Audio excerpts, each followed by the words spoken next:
Well, all right. It's 1:03, so I think anyone who comes in a little late will have to catch up. Not a big deal.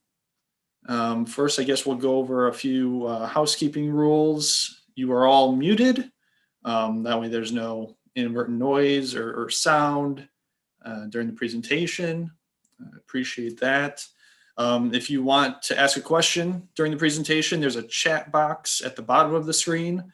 Feel free to chat or ask a question in that. My manager, Megan DeLu, will be monitoring the chat as well. She'll answer any questions during the presentation and I'll get to questions afterwards either or as well once we're all done with the presentation itself. I guess with that, I will hop on over to share my screen.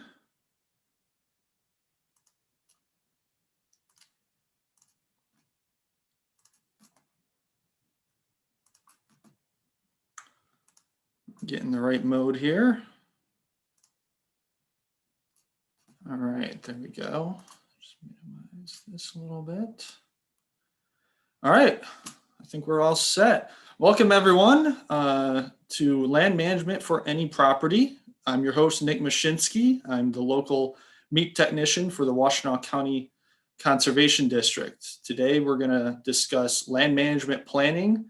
And in my time as a meat technician, working with farmers and landowners, I've kind of come up with a formula per se as far as writing a land management plan for any size property, given that it's 4 acres or 40 acres. Really, no matter what you got, I think it's pretty adaptable. And well, let's get into it. Just first, a little bit about me. I have a background in sustainable food systems from U of M, and I worked as a farm manager for the U of M campus farm during 1 year in grad school. That was a crazy year to say the least.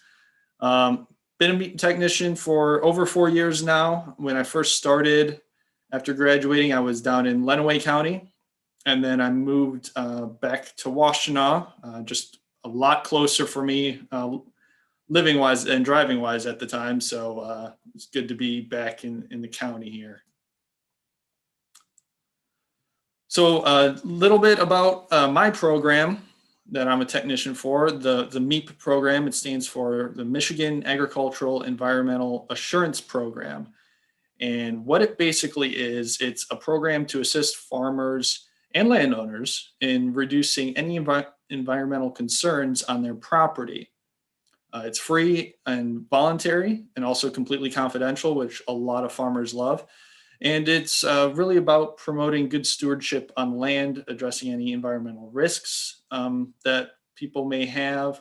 Some folks, and I know I'm guilty of this, you see something and you might not think of it as environmental concern because it's just there every day and you don't give it a second thought. I kind of provide that second pair of eyes and some outside thought as to how to remedy a possible environmental risk on your property or farm. So let's get into the formal presentation, land management planning itself. I basically broken it down into 3 major components. And these all go into a plan that I then give the landowner that I'm working with. The first section is the evaluation of the property. And the second is goal creation by the landowner. And the third is the management of the property itself. How is the landowner going to then manage that property for the future? So first, we'll start with the evaluation of the property. And really, it's the use of observation, tools, and data collection to determine what the property is really capable of sustaining. And there's a lot of tools that can be used to evaluate a property. I use historical imagery, up-to-date maps, soil surveys, species identifications, and inventory. And I'm going to dive into these a little bit because I think they'll help you on your own land. So historical imagery, I want to show you a couple of images here. This first image is from 1966. And this is in Washtenaw County, I believe in Webster or Dexter Township. You have a piece of property here, no development on the land. This blue line is actually the modern day Arms Creek path. And on the image itself, the black line is where it was in 1966. So, how did it change? How did the landscape change? So where you had this river over here, now all of a sudden it's shifted a couple hundred feet to the east. Let's fast forward a little bit to 1979. And you see quite a bit has changed. We have this land developed now. There's a house there, driveway. Down here, this is actually a gazebo. Neighbors have built a property as well to the south, or built a house or building to the south. But you see now the rivers conform to its modern day flow. And now we have this large rectangular something right here, right? Turns out this is a pond, actually, and this is as well. 2 ponds were constructed here, and the landowner and myself, we're not sure exactly why. Our hypothesis is that this was actually dug out to be a hockey rink, given its rectangular shape and the fact that the berms of it are actually built up. You can't tell from the historical imagery, but on the landscape you can. We believe it was just a hockey rink where kids in the 80s could, and maybe even the 70s, could skate around, play hockey, and do whatever. But you can see how that totally changed the flow of Arms Creek and thus the entire wetland in that area. So historical imagery is one of the first things I really look at when I am first going to evaluate a property. And there'll be a list of resources sent to you all at the end of this presentation that will contain some useful links that you can investigate. And one of them, I believe, is for historical imagery. Going back even further, I look at pre-settlement vegetation. This is a pre-settlement vegetation map for Washtenaw County. It's just a very cool piece of map to look at. In my opinion, all the colorful images and shapes you really can get lost, and forget where you are in the county when you look at this this map. But let's zoom in a little bit closer. And so I was given this presentation originally in February. Back then we could do it in person, and I gave it to the Chelsea Garden Club, and I gave them a test. I said, what are you looking at right now? And they couldn't tell me. And I said, well, this is the city of Chelsea. You have Pierce Lake, that's the bright blue spot right here. And this is a little valley where this conifer swamp used to be. It's now a little valley within the city. If anyone's from Chelsea, Old US 12 is basically right here. And you have 52 heading north-south through town this way. But you can see how this might be useful. You can tell that this was an oak savanna. These purple areas were wetland prairies at one time. And this isn't all that long ago. This is when this survey was taken when the first European settlers came around, so in the early 1800s. And when you're talking about the landscape, that's in geology, it's not that long ago. And so it gives you an idea of what the landscape is capable of returning to as well. This is a great tool, Web Soil Survey. If anyone has not seen this before, I highly suggest you take a look at it. Back in the day, there used to be soil maps. We used to give out soil maps actually at the district, these giant booklets that would contain every township and show you where different soil layers were, and all their characteristics as well, whether they're sandy or loamy or clay. This is the most up-to-date version that you can get. It actually makes the printed maps sort of obsolete. This map is the first thing that is updated, and you can interact with it in many ways. I'll give you just a quick overview. You zoom in a little bit and you can jump to the next slide.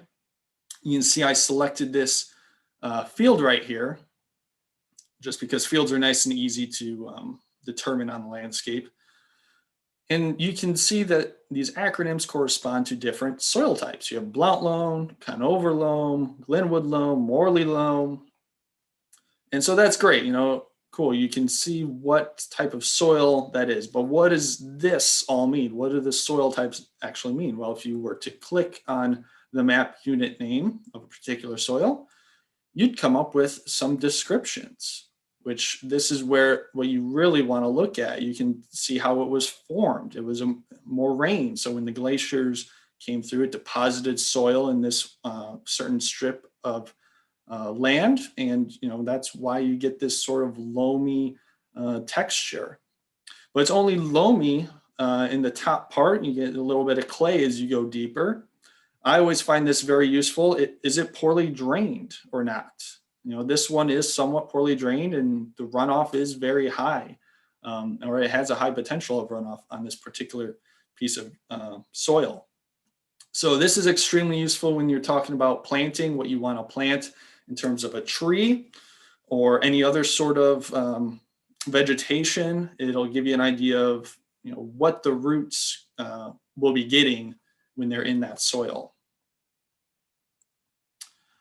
Wetlands. Wetlands in the state of Michigan, historically speaking, have been undervalued, and I think we're just starting to come to terms with that now and realize that.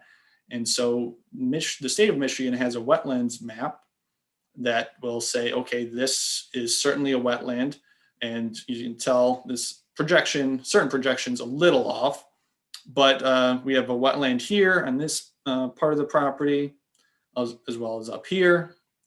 But it will also tell you where potential restoration could occur, where it has the best chance of success. Darker red means a higher chance of success. So right over here, close to Fletcher Road, obviously near the drain, or the creek right here. That's another great potential spot for wetland restoration. And the yellow is a more moderate potential location. And so it gives that option to the landowner to say, hey, potential wetland, it's potential to restore a wetland on this piece of property. Maybe we should investigate that. Or maybe, I wanted to put one over here, but I can see that's going to be difficult to do. Maybe it's not worth our time or money to do that. And we also have to consider the surrounding properties as well. There's no property boundaries on this particular image, but it is, I believe, right around here. So it would actually cut off this potential restoration project right here. I'd want to talk to whoever owned over in this area instead. So yeah, wetland restoration and potential maps, very useful. The Midwest Invasive Species Information Network, is also very valuable, provides pictures and descriptions of invasive species. You can report cases with, when you sign up with just a login and password, you can report invasive species on your own property. You can report buckthorn or autumn olive, for example, many other species. It doesn't have to be vegetation either. And it also provides some management strategies for an individual species. And although the jury is still out on what's best in terms of management for certain species, it'll say that as well. It'll say, burning has been identified as, as a potential benefit to that invasive. So maybe you don't want to burn that invasive species. You might want to mechanically deal with it. So it gives you a good idea of what you have to do as a landowner to manage those invasives. Finally, and probably most importantly, is just plain old observation, walking around the property. When I first go out, I typically walk with the landowner, and sometimes I'll be out a second time as well, different time of day, sometimes a different time of year, to get a different perspective, because I'm only there for a couple hours. And obviously there's a lot more going on than when I'm just out there. So what I'm looking at when I'm there, I'm looking at the infrastructure as well. This individual, they put a nice walking path on the wetland or on the banks of a pond that they partially owned. And so how's that going to inhibit amphibian movement? You know, that's potential inhibitor, but it allows them to enjoy the landscape as well and plant different things in different areas. What sort of food is on the property, you know, in terms of tree bearing fruit or other sort of food sources or water sources for that matter. And of course, what kind of wildlife do we have on the property? And I really lean on the landowner in this case, because like I said, I'm only out there for a certain number of hours. Landowner might be out there every other day. You know, what kind of animals are you seeing on that property? And I tell landowners, you know, don't get too crazy about specific species and naming them in an inventory unless you really want to. But it's always good to hear their feedback in terms of what they're seeing, when they're seeing it, and what they'd like to see. So, and we'll get into that in just a second.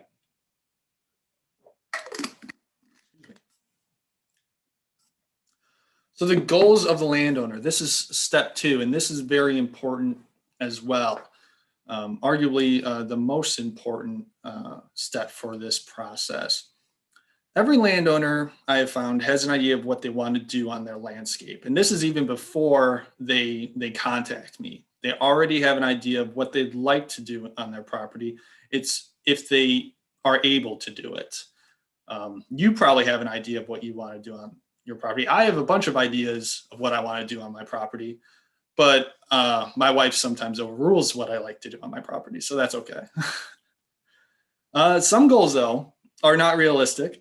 Given the characteristics of the property, you can't put a wetland in where there's sandy soil, not unless you want to line it with clay as well. And then we're talking about thousands and thousands of dollars. So some plans are simply not realistic. I had another owner who was interested in reintroducing beaver into the area.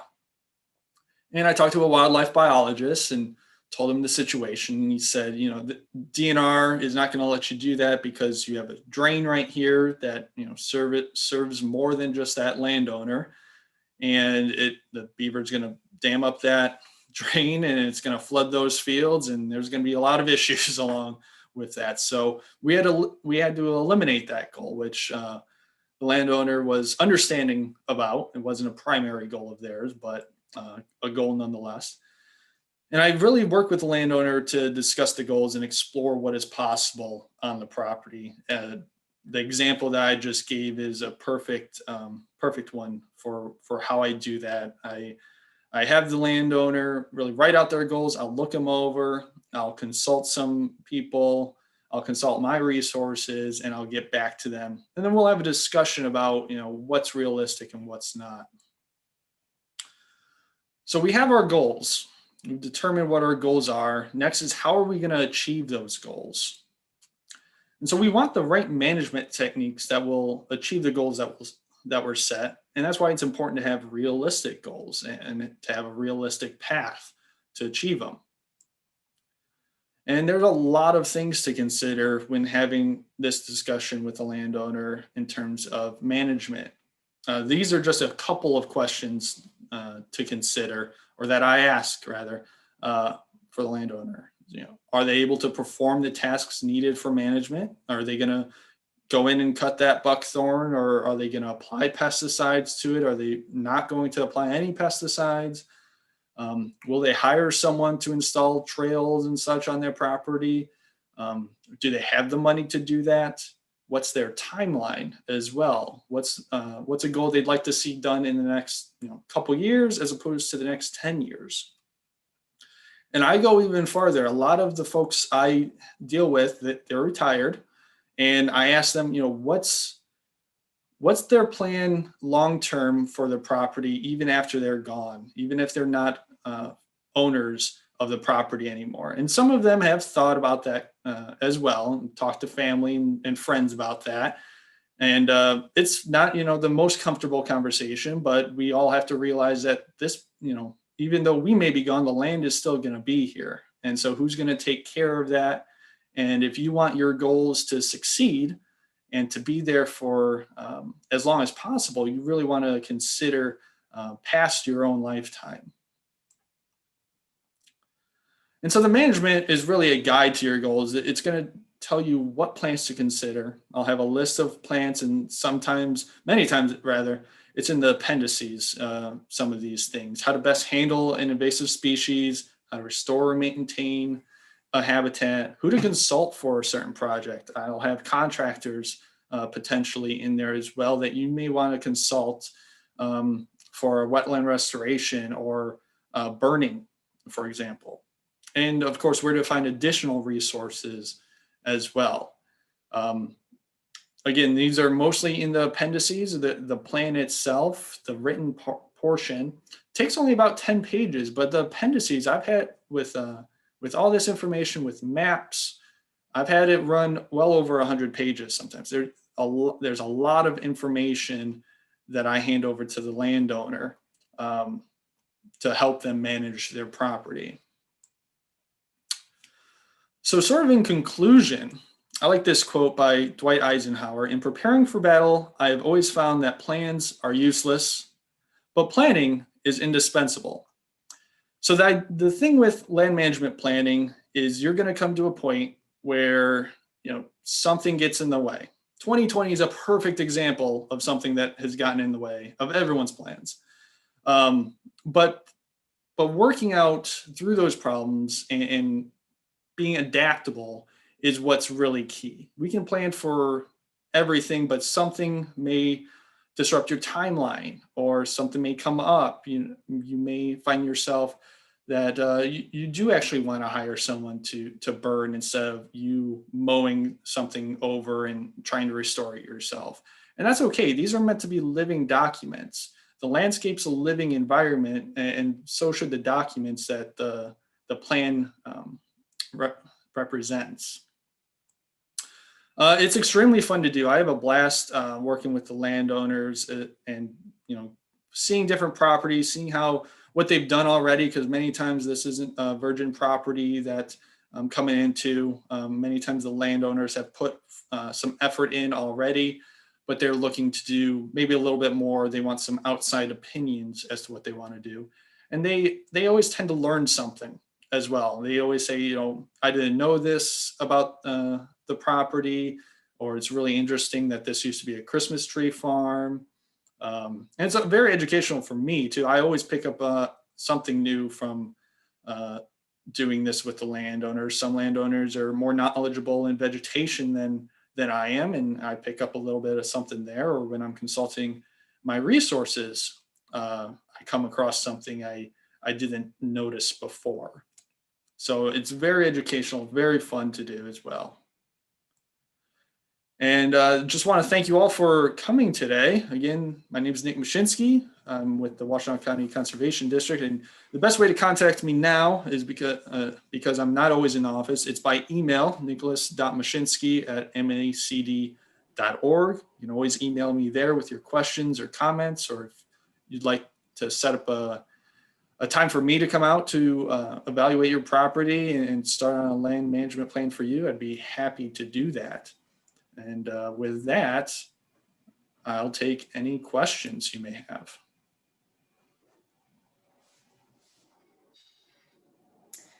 So again, guys, this is Megan, by the way, the Executive Director with Washtenaw County Conservation District.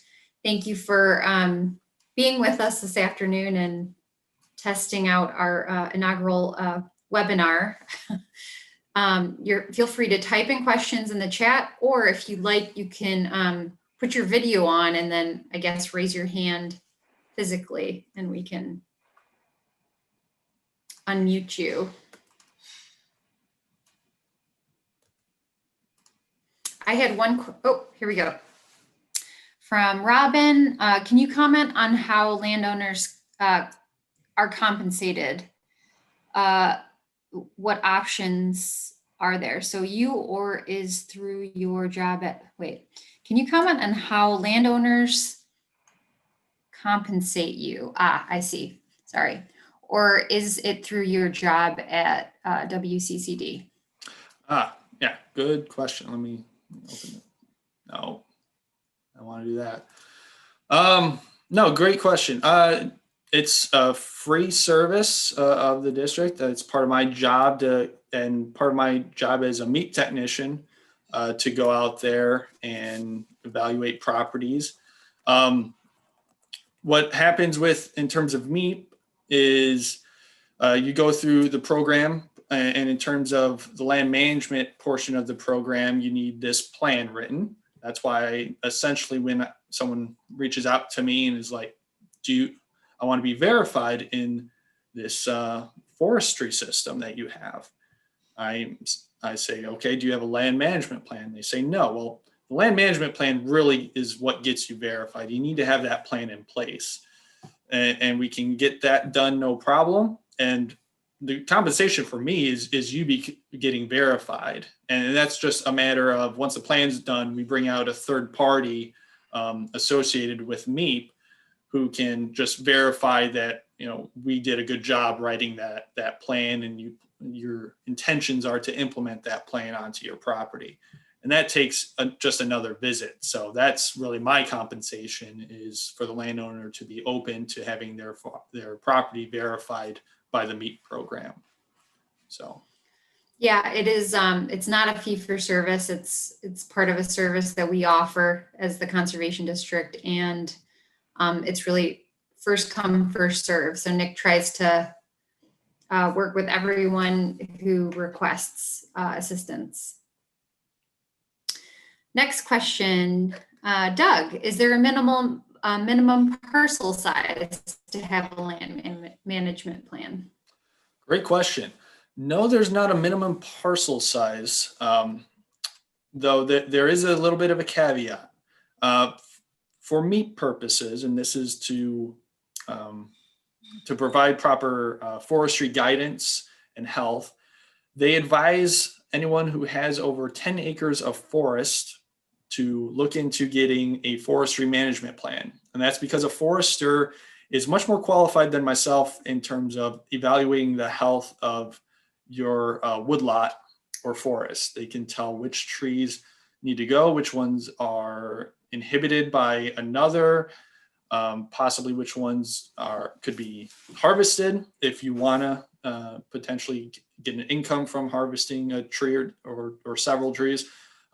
They're much more qualified than myself, and that's why they have that title of a certified forester.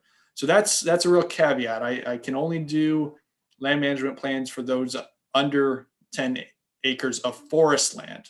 If you have like 100 acres of prairie, great. I can do that, no problem. Wetlands, I can do that, no problem. It's that forestry component.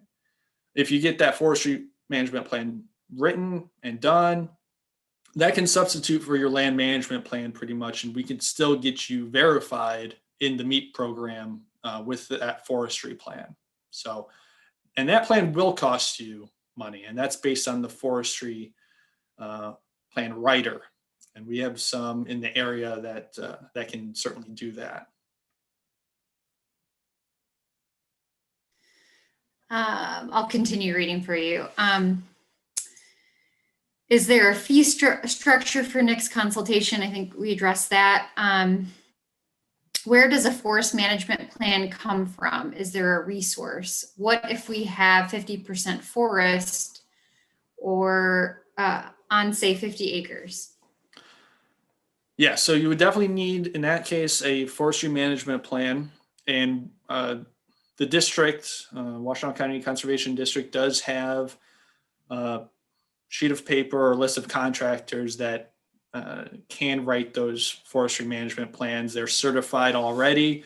We can't recommend any, but there's that list for you to shop around and choose from. And I encourage you to, literally shop around, give a couple a call and get a couple quotes and see which one works best for you and for your schedule. A lot of them may live in this area, but they may travel across the state or into other states to do some work as well.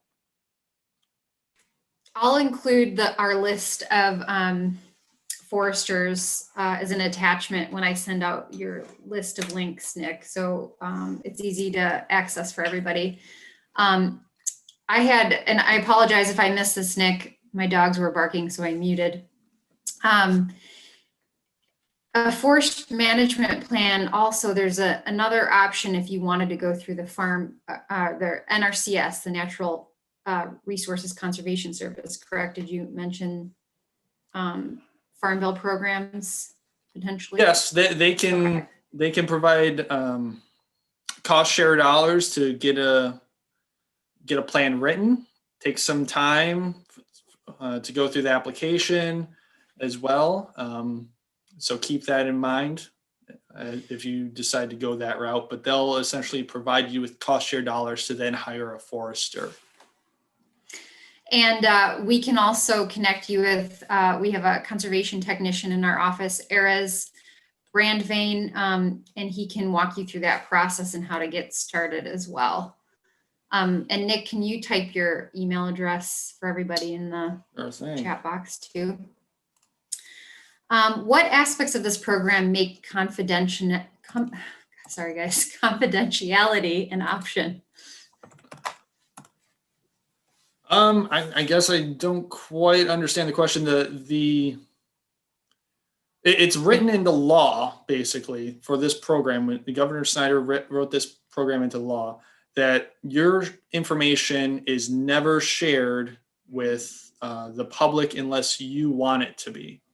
I don't go to your property and say, oh, Megan has 20 some acres of forestry land and she's dumping manure in it or something like that.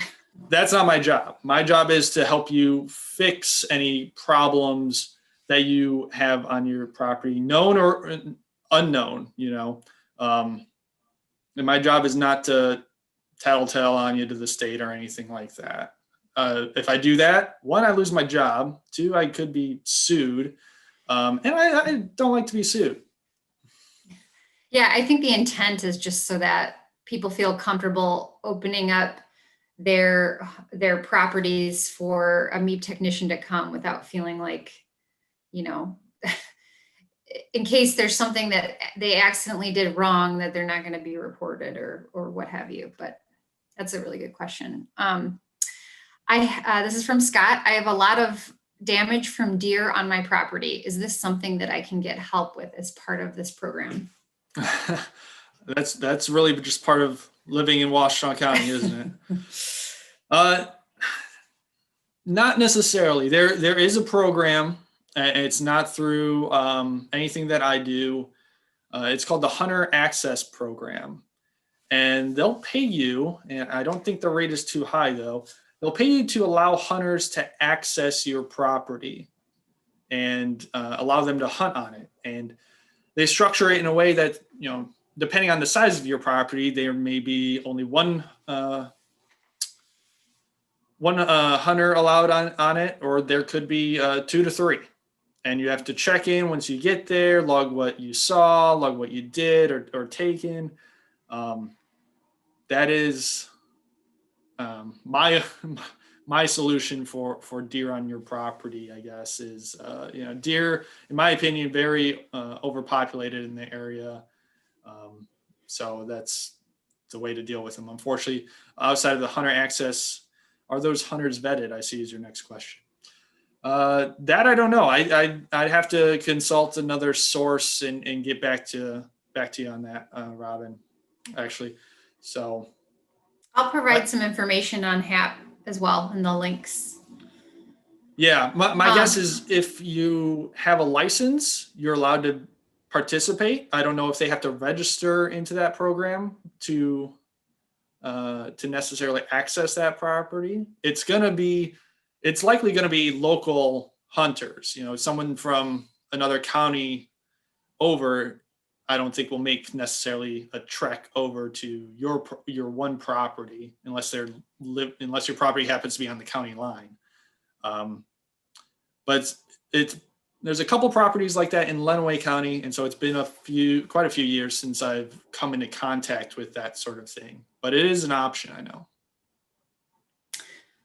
I wonder too. I think this would be a good example of like having a conversation with you or Erez to figure out like what your goal is. So there's damage on your property. What are you trying to do? And is there an opportunity to like are the things that are being damaged non-native or are there other things that you could plant instead that are less susceptible to deer damage, or looking at it from that whole systems land planning perspective. So a technician would be able to help you think about it from that larger view instead of how do you just keep all of these deer off of whatever they're damaging at the moment.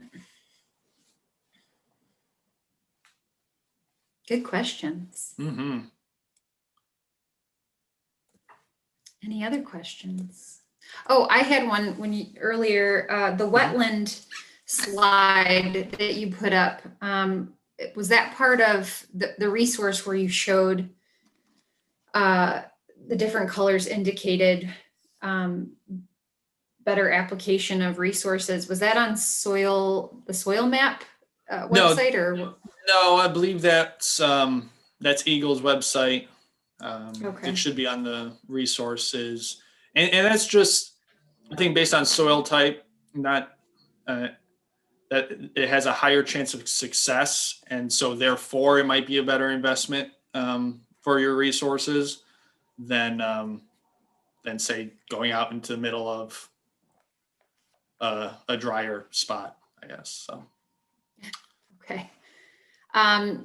Do you give advice on land conservancy options and resources? Yeah, that would be part of sort of the who else to consult or contractor list, because there are several options in this area. We have the Greenbelt program, we have Legacy, we have the Southeastern Michigan Land Conservancy, touches, I believe, the eastern portion of the county. It may include the entire county, though.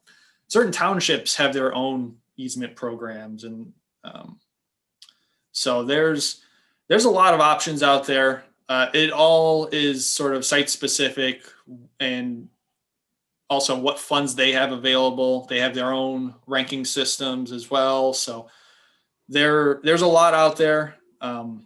Again, be happy to assist you on that, though. Yeah, it definitely helps to work with somebody to help guide you through all of the options. And there's also NAP as well, which is the countywide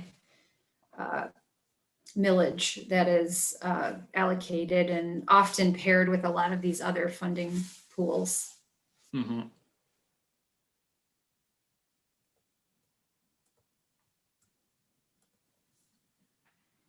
Great. Any other questions? Yeah. Looking for hands too. Nobody took me up on the hand option.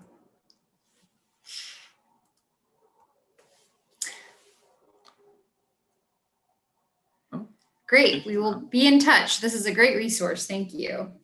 And we'll make sure, look out in your email, probably Monday, I'll follow up, and we'll also have a survey as well, a quick survey, just a few questions with a link, and that will help us improve our webinars for this upcoming year for sure.